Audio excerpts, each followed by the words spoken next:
힘든 시간이었을지 짐작도 할 수가 없습니다. 23살의 꽃다운 나이에 떠난 고 최숙현 선수의 명복을 빕니다. 고질적 체육계 적폐로 인한 안타까운 희생이 더 이상 없어야 합니다. 체육계의 폭력으로 인한 안타까운 사건이 또 발생했습니다. 먼저 고인이 되신 최숙현 선수의 명복을 빌며 유가족분들께 위로의 말씀을 드립니다. 21대 국회에 요청합니다. 국민의 목소리를 담고 반영해야 할 국회는 그동안 유독 체육계의 누적된 적폐에 대해서는 침묵하거나 미온적인 태도를 보여왔습니다.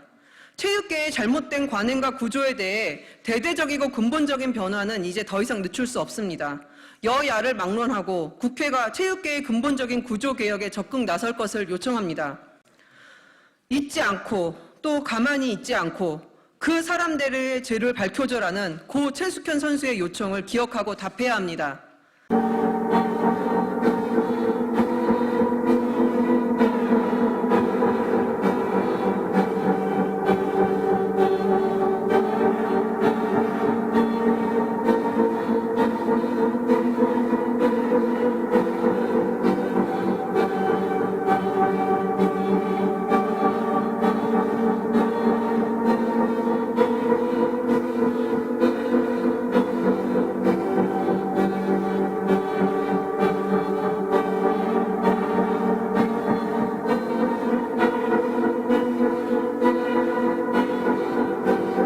안녕하십니까.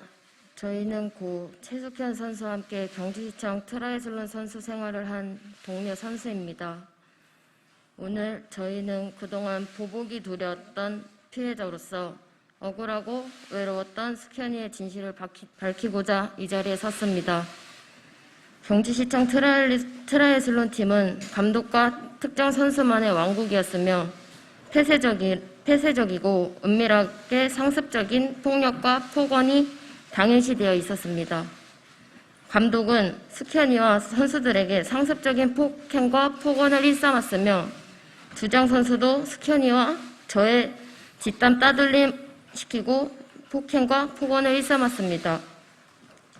감독은 16년 8월 점심에 콜라를 한 잔 먹어서 체중이 불었다는 이유로 빵을 20만 원치 사와 숙현이와 함께 새벽까지 먹고 토하게 만들며 또 먹고 토하고 시켰습니다.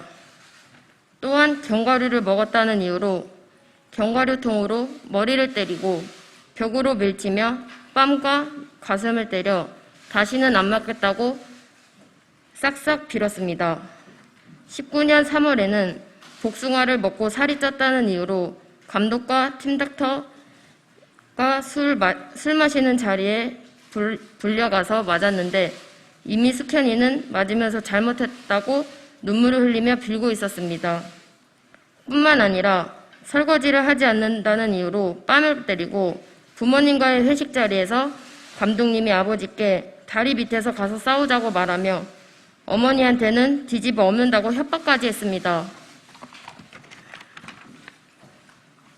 경주시청 선수 시절 동안 한 달에 10일 이상 폭행을 당했으며 욕을 듣지 않으면 이상할 정도로 하루하루를 폭언 속에서 선수 생활을 하며 지냈습니다. 감독한테서 인센티브도 제대로 받지 못하고 국제대회에 나갈 때마다 지원금이 나오는데도 항상 80만 원에서 100만 원가량 사비를 주장 선수 이름의 통장으로 입금을 요구했습니다. 폭행이는 감독만 한 게 아니었습니다. 팀의 최고참인 주장 선수는 항상 선수들을 이간질하며 따돌림을 시키고 폭행과 폭언을 통해 선수들을 지옥의 구렁텅이로 몰아넣고 정신적인 스트레스로 스스로 무너지게 만들었습니다. 그 선수 앞에서 저희는 사람이 아닌 존재가 되는 것 같았습니다.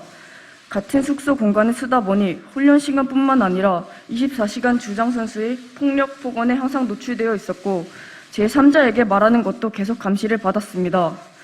주장 선수는 숙현이 언니를 정신병자라고 말하며 서로 이간질을 해 다른 선수들과 가깝게 지내지 못하도록 막았고 아버지도 정신병자라고 말하며 가깝게 지내지 말라고 했습니다.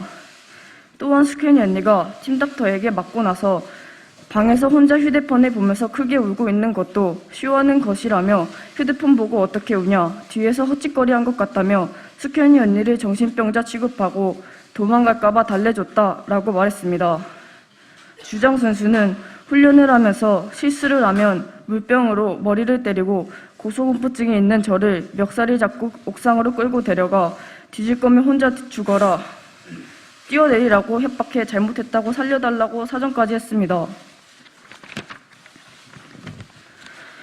감기 몸살이 걸려 몸이 좋지 않았는데도 훈련을 하지 않았다는 이유로 선배를 시켜 강목으로 폭행해 피멍 등 부상을 입어 훈련하는 것도 힘들었습니다. 피로골절에 인해 반깁스릴의 운동을 못하는 상황이었음에도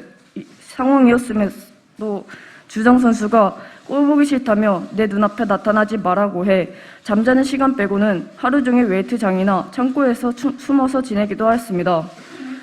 심지어 주장 선수는 술에 취해 잠이 상태에서 몰래 방에 들어와 휴대폰에 지문인식을 시켜 휴대폰 잠금을 풀고 카톡을 읽었으며 자신이랑 사이가 좋지 않는 사람이랑 연락했다는 이유로 다시는 연락하지 말라고 새벽에 억지로 연락을 하도록 시키는 등 폭언과 무시를 하며 지속적으로 괴롭혔습니다. 그러고는 팀을 나간다고 말하자 너 팀 나가면 명예훼손으로 신고하겠다, 때리고 그런 적 없다고 협박하고 발뺌을 했습니다. 팀닥터는 자신이 대학 교수라고 말했으며 수술을 하고 왔다는 말도 자주 했을 뿐만 아니라 치료를 이유로 가슴과 허벅지를 만지는 등 성적 수치심을 느꼈습니다. 심지어 심리치료를 받고 있는 숙현이 언니를 극한으로 끌고 가서 자살하게 만들겠다라고까지 말했습니다. 경주경찰서 참고인 조사에서는 담당 수사관은 최숙현 선수가 신고한 내용이 아닌 자극적인 진술은 더 보탤 수 없다며 일부 진술을 삭제했으며 어떻게 처리될 것 같냐는 질문에 벌금 2, 30만 원에 그칠 것이라고 말하면서 고소하지 않을 거면 말하지 말라고 하여 혹여나 벌금형을 받게 되면 제가 운동을 그만두지 않는 이상 대회장에서 계속 가해자들을 만나고 보복이 두려워 고소를 하지 못하는 상황에서 진술인 조사 이후에는 훈련을 하지 못할 정도로 불안감까지 느꼈습니다.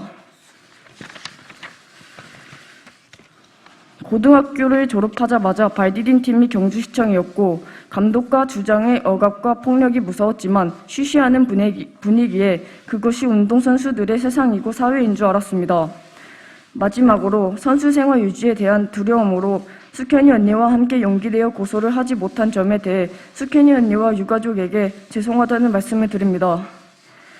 고 최숙현 선수와 저희를 비롯한 모든 피해자들은 처벌 1순위로 주장 선수를 지목하고 있습니다. 지금이라도 가해자들이 자신의 죄를 인정하고 처벌이 제대로 이루어져 모든 운동선수들의 인권이 보장될 수 있는 환경이 구축되길 바랍니다. 아직까지 다른 피해자가 많은 걸로 알고 있습니다. 이번 사건으로 인해서 체육계 선수들의 구조의 목소리에 귀 기울여 주시기 바랍니다. 감사합니다.